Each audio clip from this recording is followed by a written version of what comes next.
దీనస్థితి నుంచి ఉచ్చస్థితికి వెళ్ళవచ్చు గాని ఉచ్చస్థితి నుంచి దీనస్థితికి రావడం తట్టుకోలేని విషయం. హిందీ సినిమాల్లో 1938, 45 ప్రాంతాల హీరోయిన్ గా వెలిగిన ఒక నటీమణి చివరి దశలో చర్చి ముందు నిలబడి అక్కడుందన్న వార్త విన్నప్పుడు మనసు కకావికలమవుతుంది.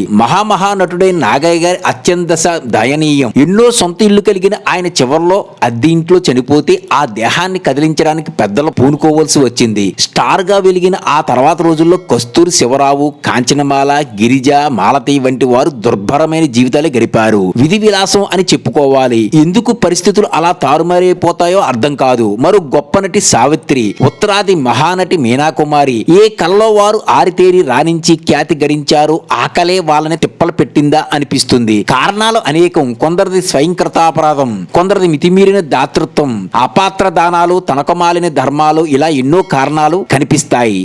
ఇలాంటి వీడియోల కోసం సబ్స్క్రైబ్ చేసి బెల్ ఐకాన్ నొక్కండి.